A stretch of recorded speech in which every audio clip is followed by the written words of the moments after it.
You're listening to Find Your Daily Calm. I'm Sel Gaston. Welcome. Before we begin this reading, here are a few words from one of our partners who help us keep free content coming. The Tale of Mr. Jeremy Fisher by Beatrix Potter, the author of The Tale of Peter Rabbit, read by myself and my son, Enzo. Once upon a time, there was a frog called Mr. Jeremy Fisher.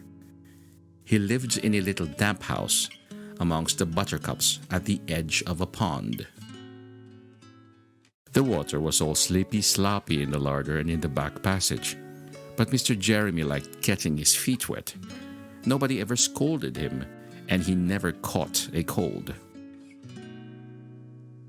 He was quite pleased when he looked out and saw large drops of rain splashing in the pond. "I will get some worms and go fishing and catch a dish of minnows for my dinner," said Mr. Jeremy Fisher.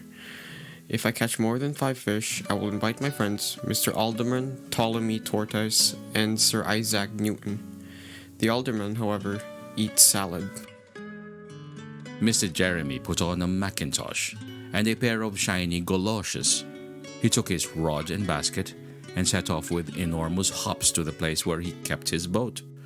The boat was round and green, and very like the other lily leaves. It was tied to a water plant in the middle of the pond. Mr. Jeremy took a reed pole and pushed the boat out into the open water. "I know a good place for minnows," said Mr. Jeremy Fisher.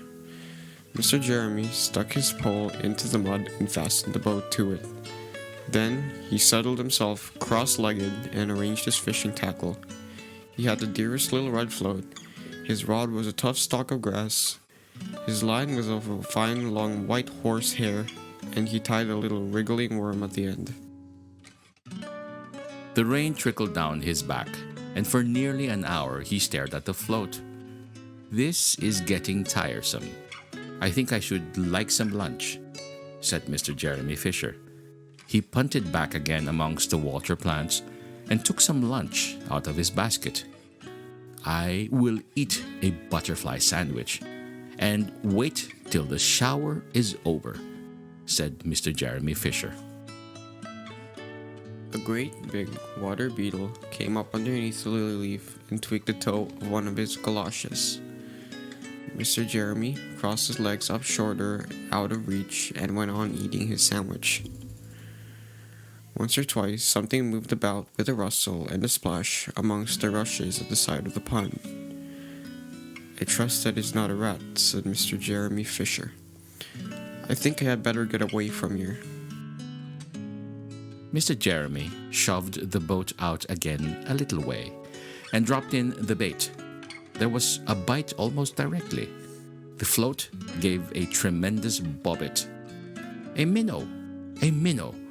I have him by the nose!" cried Mr. Jeremy Fisher, jerking up his rod. But what a horrible surprise! Instead of a smooth, fat minnow, Mr. Jeremy landed little Jack Sharp, the stickleback, covered with spines. The stickleback floundered about the boat, pricking and snapping until he was quite out of breath. Then he jumped back into the water. And a shoal of other little fishes put their heads out and laughed at Mr. Jeremy Fisher. And while Mr. Jeremy sat disconsolately on the edge of his boat, sucking his sore fingers and peering down into the water, a much worse thing happened. A really frightful thing it would have been if Mr. Jeremy had not been wearing a mackintosh. A great big enormous trout came up, kerplop, with a splash, and it seized Mr. Jeremy with a snap.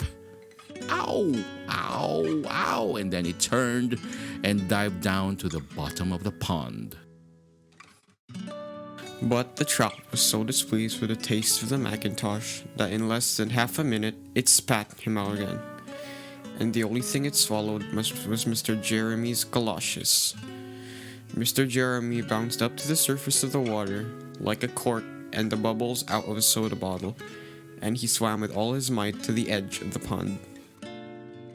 He scrambled out of the first bank he came to, and he hopped home across the meadow with his mackintosh all in tatters. "What a mercy that was not a pike," said Mr. Jeremy Fisher.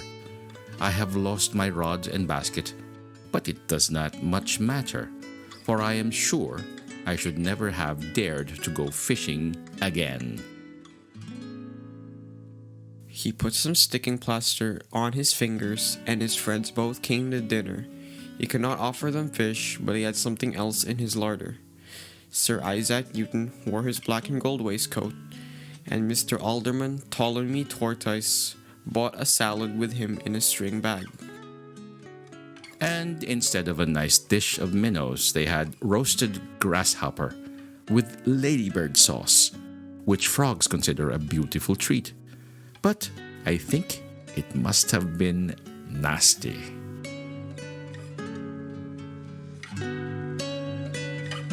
You just heard the tale of Mr. Jeremy Fisher by Beatrix Potter, read by my dad and myself. I hope you enjoyed it as much as I still do. My mom and dad loved reading that to me and my brothers. Truth be told, I almost fell asleep during this delightful reading, as it reminded me of how my mom and dad would read to us at bedtime. If you have any bedtime tales you'd like us to read, let us know by dropping us a line at our Facebook and Instagram pages. My name is Lorenzo, and I hope you keep listening to my dad's bedtime tales here at Find Your Daily Calm. May you be calm, may you be at ease, and may peace be upon you.